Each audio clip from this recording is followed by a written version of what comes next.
Ya, saudara, Anda masih di Sapa Bali Pagi Ruang Psikologi, dan di sini Nitya masih dengan Nyoman Trisna Ariyanata, seorang psikolog sosial, dan kita hari ini masih membahas terkait dengan peran kultur dan juga komunitas dalam membentuk perilaku terhadap bencana.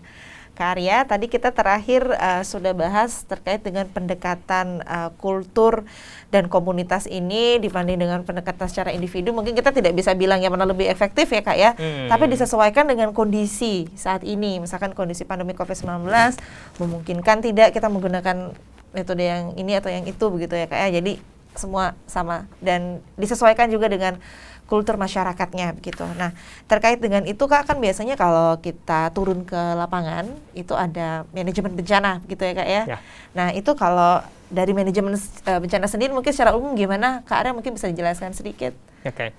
Manajemen bencana berarti kan bagaimana ada beberapa bentuk ya, maaf. Jadi ada modelnya mitigasi, kemudian juga ada yang langsung situasi darurat ya. Jadi artinya ketika itu sudah terjadi.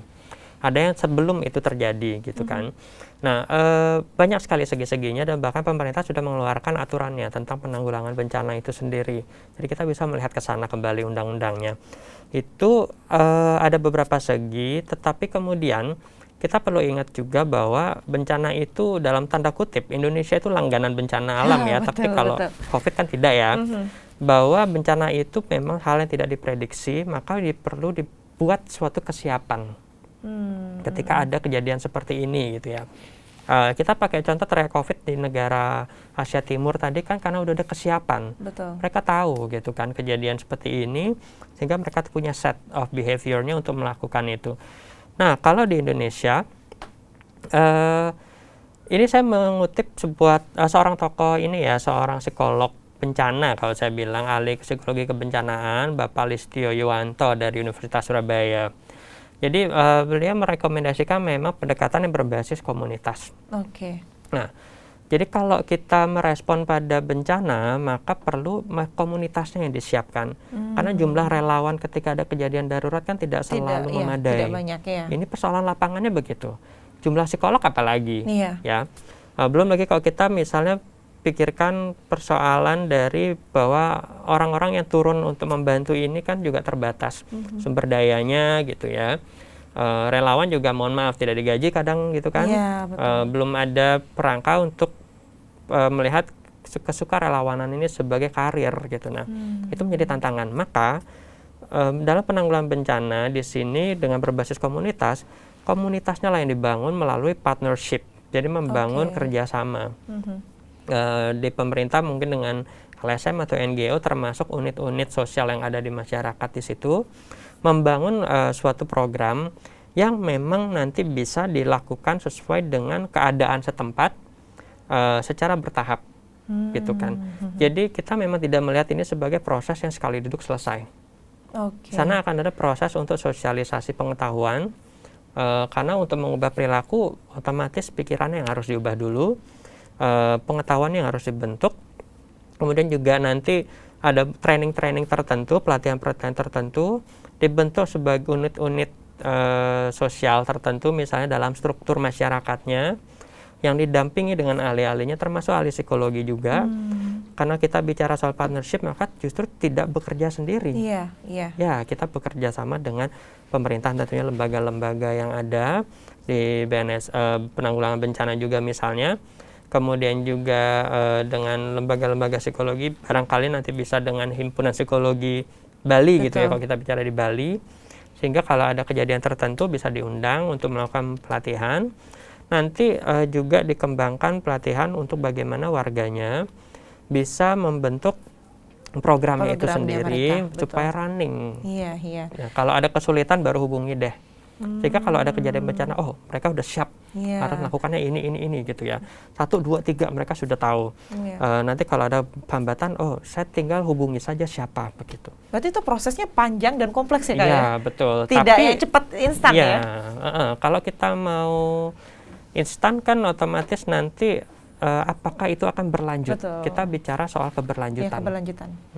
Betul. Belum lagi outputnya seperti apa kemudian ya. Kemudian belum lagi untuk mempersiapkan tenaganya, sampai tidak informasinya ke masyarakat dan sebagainya. Ternyata banyak yang harus difikirkan. Tapi kalau kita lihat di Indonesia sendiri, kan kakak juga tentunya berpengalaman ya kak ya dalam hal ini. Nah itu gimana kak kalau melihat seperti apa sih peran komunitas atau kultur itu di dalam penanggulangan bencana sendiri di Indonesia? Apa biasanya tantangannya begitu kak? Itu seperti apa? Mungkin bisa cerita sedikit. Ya dalam ya kalau dibilang saya ahli itu bisa diperdebatkan ya gitu. Ada yang lebih ahli, ada yang lebih lah. Tapi kalau kita bicara contoh di Indonesia, kita pakai di Bali dulu deh ya. Jadi kalau di Bali banyaknya sudah memanfaatkan keberadaan banjar dan juga desa dengan awik-awiknya. Karena orang Bali kan nurut dengan awik-awik. Betul, ya. betul. Dan itu tidak keliru kan, juga disusunnya tidak sembarangan ya. Ada yang misalnya di Gianyar ini saya pernah melihat sebenarnya ini mahasiswa sendiri, ternyata unit kegiatan di sana ada yang memang rutin tiap waktu tertentu melakukan penyemprotan di wilayah tertentu. Ya, tapi kan mereka tidak sendiri, tidak langsung otomatis mereka menyemprot gitu ya. Mereka sudah dibantu dengan pelatihannya, dibikinkan model schedulingnya gitu ya. Lalu ada juga yang di beberapa tempat kan langsung membuat aturan bersama kalau ada pakai masker. Itu harus di wilayah ini wajib pakai masker, diberikan pengetahuan juga bagaimana, dibentuk gugusnya untuk mengontrol. Ya, tidak jarang menggunakan sanksi sosial. Betul. Ya, artinya karena ada modal dari sana maka bisa diterapkan. Tetapi persoalannya kan memang bagaimana mengubah pikiran warganya. Maka itu tidak jarang cukup dengan hanya adanya gugus-gugus yang mengamankan dalam tanda kutip ya, partisipasi warga yang memang harus dikembangkan. Maka paling baiknya kalau kita bicara perspektif community adalah ketika warga pun juga ikut terlibat dalam bagaimana menyusun gugus ini. Contoh lain lagi, ada beberapa tempat kebetulan di Denpasar yang dusun atau banjarnya kemudian membuat support group. Kalau ada yang positif, karena kan kalau ada yang positif itu bebannya berat dia sudah harus di rumah atau bahkan di rumah sakit, belum lagi pekerjaan, belum malu dan sebagainya. Malu, takut, kalau minta bantuan juga gitu kan, malu semuanya, stres gitu kan, dijauhi orang. Wah ini malah sudah ada bencana, kena bencana lagi juga di dalam rumah itu sendiri. Nah, belum lagi ketika layoff. Nah, menariknya kemudian beberapa tempat membentuk suatu gugus yang memberi bantuan. Jadi ke warga kan biasanya ada iuran gitu kan, itu kemudian dimanfaatkan. Nanti di schedule tiap kapan diberikan makanan langsung secara aman gitu ya. Misalnya di depan rumahnya. Itu ada seperti itu. Karena mereka tidak bisa bekerja. Siapa yang bisa membantu kalau keluarganya datang, nanti keluarganya mungkin juga belum tentu boleh datang di sana. Ya akhirnya warga di sana yang bertindak. Jadi mereka sudah punya sistemnya dengan memanfaatkan suka duka. Itu kan modal sekali.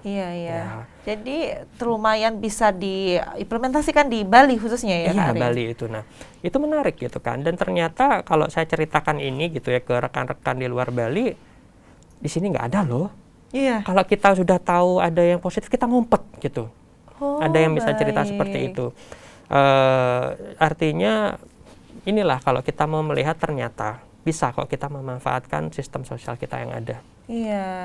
Berarti memang cocok begitu ya Kak ya, karena dibilang tadi juga disesuaikan lagi dengan sesuai dengan apa yang bisa dilakukan warganya secara bertahap. Nanti kita tidak harus melihat bahwa ini hanya itu saja. Tetap nanti bisa dikembangkan gitu ya. Kita melihat secara longitudinal. Ya pandemi kan tidak selesai dalam semalam ya. Jadi memang kita perlu berpikir jangka panjang. Kemudian tantangannya Kak, di samping mengubah perilaku itu sulit, apalagi yang biasanya ditemui di lapangan Kak? Ya, kalau kita bicara tantangannya kan sebenarnya, nah ini ketika ada perspektif di psikologi juga terkait dengan bagaimana manusia berrelasi dengan alam adalah eskapisme gitu ya, bahwa kejadian-kejadian itu adalah sesuatu yang di luar dirinya. Dia memikirkan itu sebagai apapun yang terjadi di alam itu suatu kejadian yang dijelaskan tidak berarti karena saya gitu ya. Muncullah kemudian misalnya kalau sudah bicara teori konspirasi tentang COVID-19, kemudian ketika kita bicara situasi ketidakpastian. Nah, kalau cara psikologi ada situasi ketidakpastian, manusia itu bingung. manusia pikirannya itu tidak bisa kalau ada hal yang nggak masuk akal, bingung, ditolak atau berusaha dicari jawabannya, kan begitu proses kognitifnya ya. Nah akhirnya kemudian muncullah proses yang tantangannya ketika orang mencari jawaban sendiri. Ya. Orang kemudian membuat teorinya sendiri.